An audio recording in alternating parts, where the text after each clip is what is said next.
Bismillah, walhamdulillah, wassalatu wassalamu ala rasulillah sallallahu alayhi wasallam. My dear soul, pause. Before you scroll, before you move on, listen to this carefully. There will come a day when your feet will not even be allowed to move. Not one step forward, not one step backward. Until Allah subhanahu wa ta'ala asks you a question. Not about your wealth, not about your followers, not about your status, but about your time.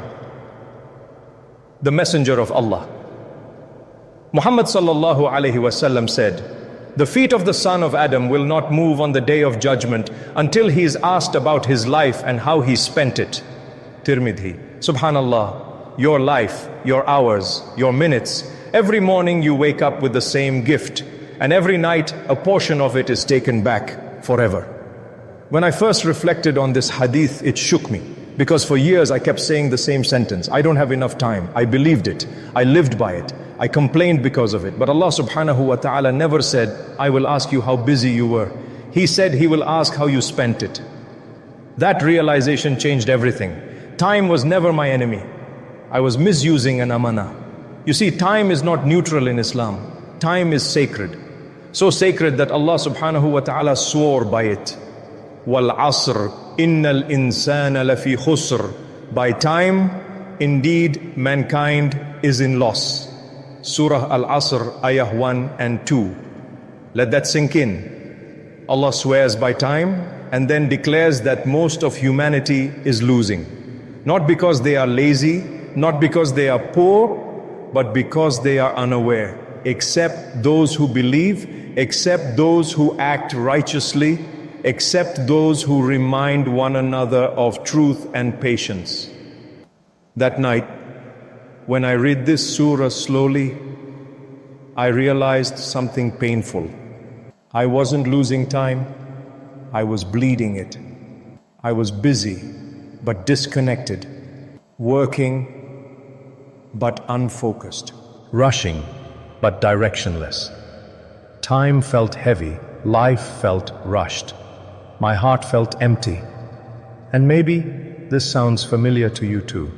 You wake up tired, you rush through your day, you finish everything except what truly matters.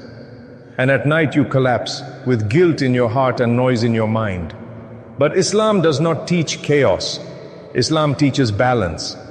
Islam teaches intentionality. Islam teaches barakah. And barakah does not come from more hours. It comes from alignment. The Prophet Muhammad sallallahu alayhi wasallam said, "O Allah, bless my ummah in their early mornings."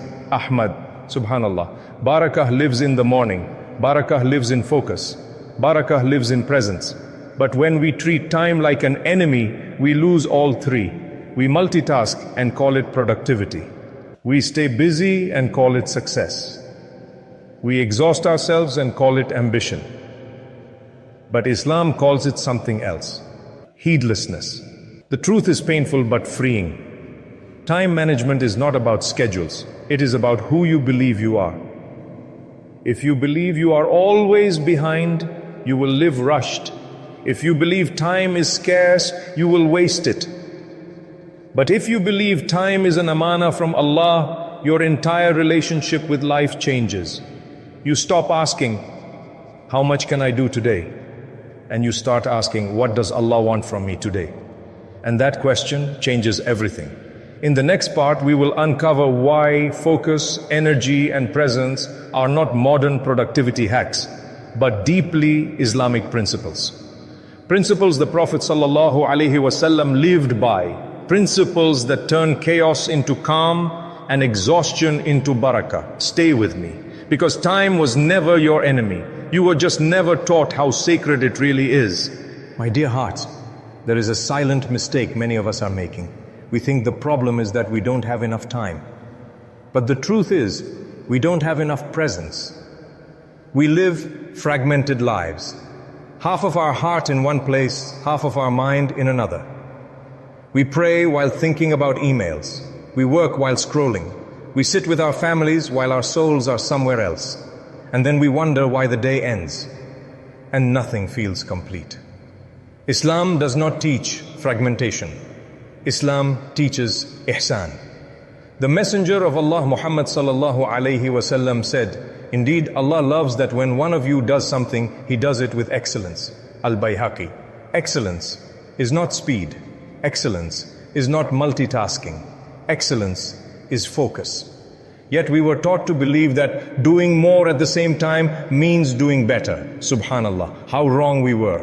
When you split your attention, you drain your energy. And when energy is drained, barakah disappears. Because barakah does not live in exhaustion, it lives in alignment. The Prophet ﷺ lived a life of deep focus. When he prayed, he was fully present. When he spoke, he turned his entire body toward the person.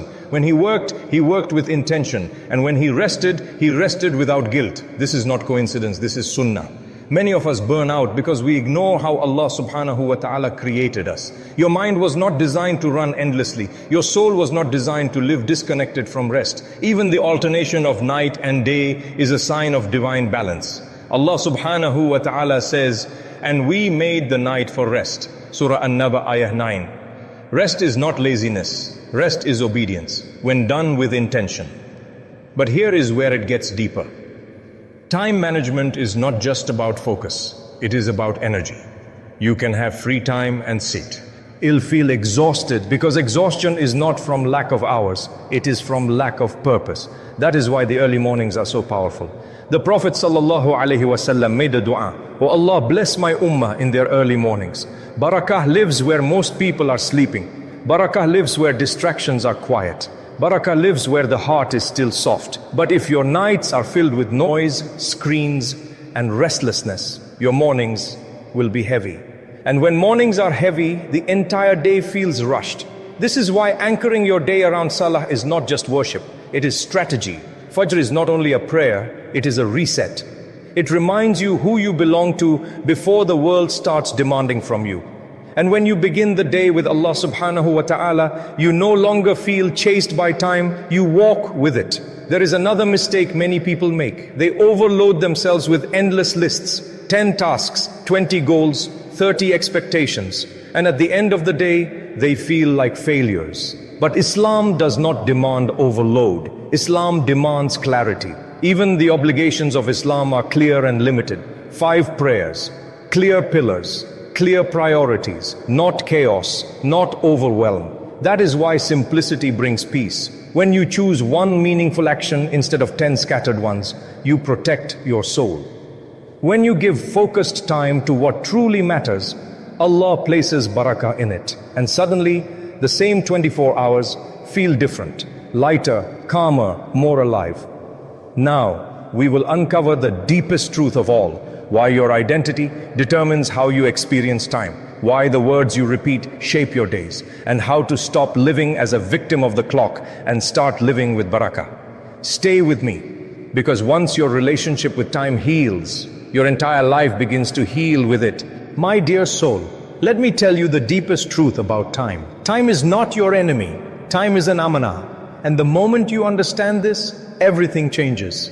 Most people don't struggle with time management. They struggle with identity. You see, your brain does not act on reality. It acts on repetition. What you say to yourself again and again becomes who you are. If you keep telling yourself, I'm always late, I don't have enough time, I'm always behind, your heart accepts it, your body follows it, and your life begins to mirror it. This is why Islam pays attention to words, because words shape belief, and belief shapes destiny. Allah subhanahu wa ta'ala reminds us, and do not say about anything, I will do that tomorrow, without saying, if Allah wills. Surah Al-Kahf, ayah 23 and 24. This ayah is not just about manners. It is about mindset. It teaches you that time is not owned by you, but entrusted to you.